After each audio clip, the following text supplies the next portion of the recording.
It's been a month since our baby girl arrived. At a family gathering, out of the blue, my husband stood up and said something crazy.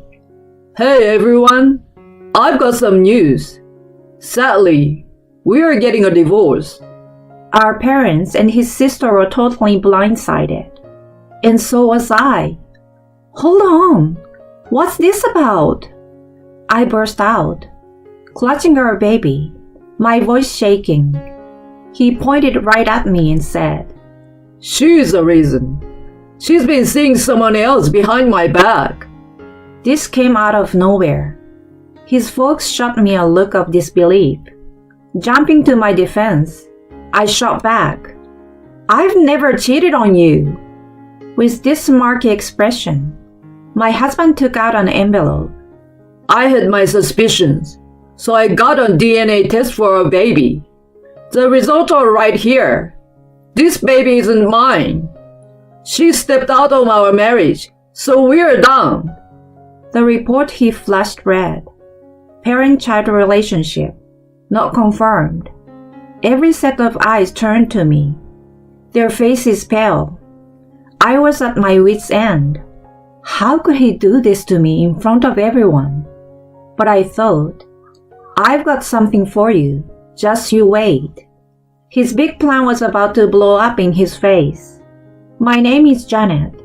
I'm a 28-year-old working mom. After college, I got a job at my dream publishing house. They put me on their women's magazine team, and I gave it my all.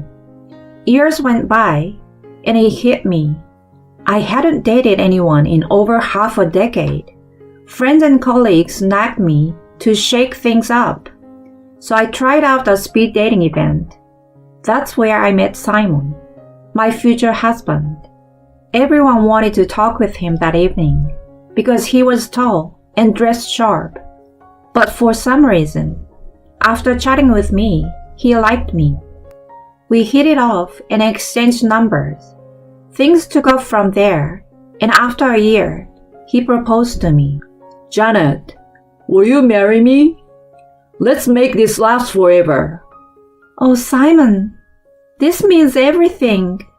He was your typical office guy at a mid-sized company. Truth be told, my paycheck was bigger than his since I was with a big company. But hey, it didn't faze me. I felt we had the right stuff to make it work.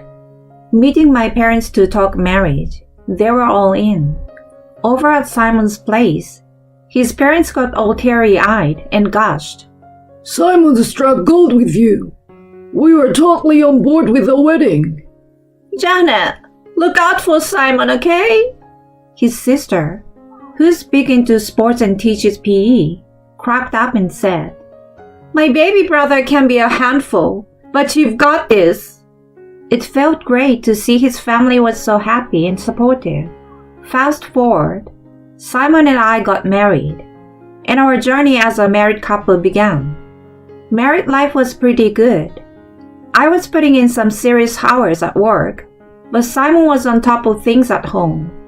On weekends, we either hit the town or made something in the kitchen, just enjoying each other. And as you'd guess with any new couple, things were sizzling in the romance department. A year of this, and something nice happened. I was expecting. Simon, I think we are pregnant. For real? That's amazing. Both our families were over the moon, and it was nothing but happiness all around.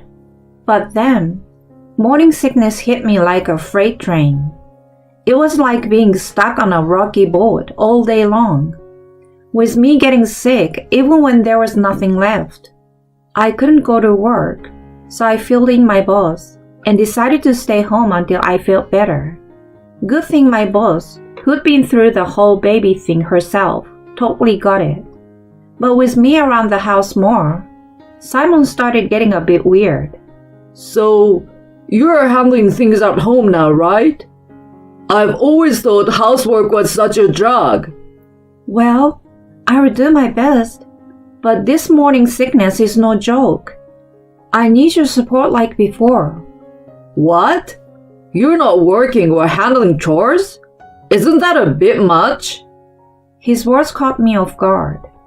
Don't you see? I'm pregnant with our child. It's not like I want to feel like this. I just wish you'd get it. Okay. I hear you. But it feels like you're using the pregnancy as a free pass for everything. The way he brushed me off made me uneasy. From then on, while Simon did chores, if I nagged him, he didn't seem to care about how I was feeling and just kept on with his usual routine. In fact, he was even more vocal about his dislike for housework, and even with my relentless morning sickness, he still expected intimacy like nothing had changed. Hey Janet, how about tonight? I can't. The morning sickness is killing me. All right, got it. He turned away, clearly frustrated. I thought he'd be there for me during the pregnancy, but the reality was a real letdown. As days turned into weeks, and my morning sickness faded, Simon started coming home later and seemed more distant. He didn't check in on me much, and I felt more and more uneasy. But with everything I was going through, confronting him wasn't on my radar. Then, when I was nearly due, I saw something after a hospital visit that made my heart drop. Heading out to shop for baby stuff, I caught sight of Simon on a busy sidewalk. Right next to him was a young blonde woman, and they seemed close.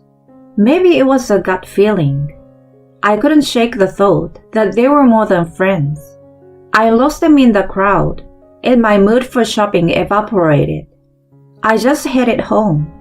Waiting for me was a text from Simon. Got held up at work again. Had he been distanced because of her? But the idea of him stepping out, especially with me being pregnant, seemed wild. Even though I was torn up inside, confronting him didn't feel right. Still, I couldn't ignore my doubts.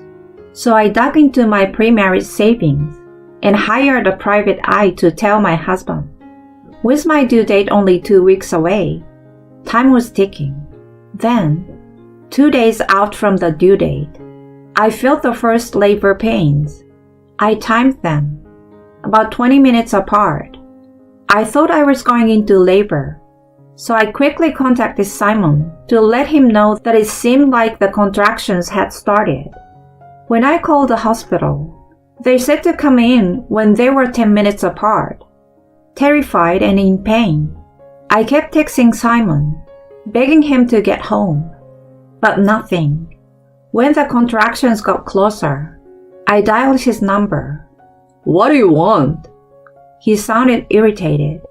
I've been texting. I'm in labor. Can you take me to the hospital? Pushing through the pain, I shouted. His answer was unbelievable. Can't do it. Swamped with work. Grab a cab. Are you serious? Your wife is having a baby here. Sorry, but look, I will swing by the hospital later. Just hold on until then. He hung up, sounding totally nonchalant.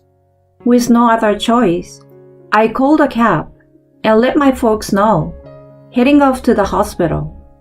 I'd been in labor for hours, but Simon was nowhere to be found at the hospital. My mom, who'd gotten there before him, tried to ease my pain by rubbing my back. I shifted painfully onto the delivery bed, and an hour later, through immense pain, our baby was born. Just as I heard her first cries, Simon walked in. She's here? Janet, I'm so sorry I missed it. The way he overdid his apology in front of my folks really got to me. But right after delivering, I was too wiped out to give him a piece of my mind. I watched, still feeling weak, as he acted all fatherly, holding our little girl. A couple of days later, Simon's family dropped by. Janet, you did amazing. How are you holding up? His mom asked, showing genuine concern, while his sister gifted us something for the baby. His dad looked pretty proud, saying, "Whoa, doesn't she look like Simon as a baby?" Simon, though, looked conflicted. We named our baby girl Tina. After I was discharged, Simon drove us home, and I was met with a messy house. Dirty clothes everywhere, and a sink full of dishes. "Simon, why didn't you clean up?" I bursted out, but all he did was shrug. "Figured you'd handle it when you got back." "I just had a baby, and I'm still healing, and I have to take care of her." He just looked annoyed and said, "Whatever, I'm out of here." "On a Sunday? Where to?" "Work. I won't be back till late." He took off, leaving me stunned with Tina in my arms. His routine stayed the same. He would come home only to crash, never helping with Tina. I was on my own for everything: feeding, bathing, bedtime. A few days into this routine, I got a call from a detective with some info to share. Since I couldn't really get around, I asked her to come over. The evidence she showed me was shocking. How could he pull something like this during my pregnancy? That evening, I did something to the unsuspecting sleeping Simon. Luckily, he didn't notice a thing. A month after Tina's arrival, we threw a little get-together. We got food and spruced up the living room a bit. Both our parents came over, totally taken by Tina. As we took some photos, our folks showered her with affection. Simon's sister showed up a bit late. Just as we were about to eat, Simon stood up. "Hey everyone, I've got some news. Sadly, we're getting a divorce." Everyone, including his sister, was dumbfounded. So was I. "Hold on, what's this about?" I managed to ask, clutching Tina. Simon pointed right at me. "She's the reason. She has been seeing someone else behind my back." My parents shot me a shocked look as he said this. I shot back immediately. "I've never cheated on you." Grinning, he pulled out an envelope. "I had my doubts, so I got a DNA test. This kid? She's not mine. She cheated, so we are splitting up." The report he waved around read, "Parent-child relationship denied." Everyone's eyes were on me, disbelief all around. That was it. Enough was enough. He wanted to play this game in front of our families? Come on. "Janet, is Tina really not Simon's?" His dad asked, clearly upset. "Come on, Janet, be straight with us." My parents started, but I quickly pulled out a paper. "Please, everyone, look here. This is a real DNA result for Simon and Tina." And there it was in black and white, a 99.9999% parent-child match. Everyone in the room was stunned by what had just been revealed. Simon, clearly freaking out, exclaimed, "What the heck is that? I never provided any sample. It's gotta be fake." "I swabbed your mouse while you were sleeping. The result clearly matched you. But hey, if you're doubting it, let's do another test right here, right now." Simon, after being lost for words, spat out, "Why even get a DNA test? You thought so too, right? That Tina was from another man."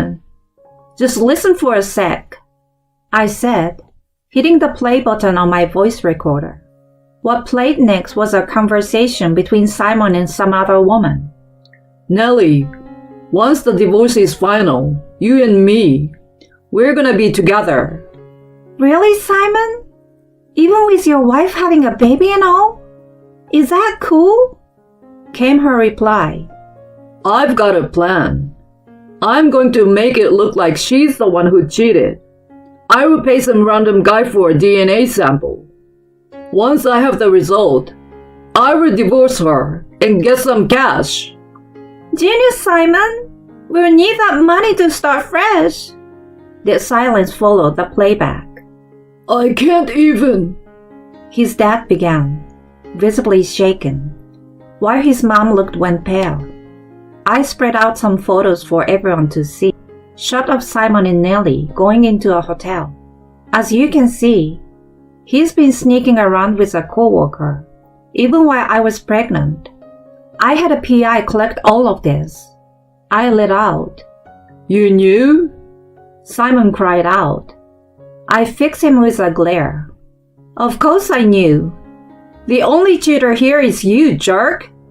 And just when he looked totally lost, my sister-in-law, the athletic type, jumped up and punched him in the face. Seriously, sis? Guess you forgot about my black belt, huh? What the heck were you thinking? Say you're sorry to Janet and to her mom and dad, right now. She punched him again, forcing him to apologize, while both our families looked on in shock. Out of breath, he stammered. Janet, I messed up, big time. But I swear I do love you. Please, give me another chance. Taking a moment, I said, who in their right mind would forgive a guy who cheats and then makes such a sick plan? We are done. Just pay up and get out of my life, loser. Please. His parents kept apologizing over and over to me and my folk. My sister-in-law yanked him out of the room, collar in hand. After that, our divorce went through, with Simon's bank account taking the biggest hit. We settled on a monthly child support deal. I made sure to send evidence of Simon's affair to his and Nellie's employers. Word got around their company fast, which led to her quitting, and Simon getting demoted. He became infamous as the guy who stepped out on his pregnant wife, but he was stuck working there to cover the child support. His family apologized non-stop and said they were cutting ties with him. With his family, his reputation, and his savings all gone, Simon is now slugging it out in his own personal nightmare. And honestly, I couldn't care less. He's getting what he deserves. As for me, I've been living it up, raising Tina near my parents. They've been a huge help with her, and I'm thinking of jumping back into work soon. From here on out, it's all about enjoying the little moments with Tina and living my best life.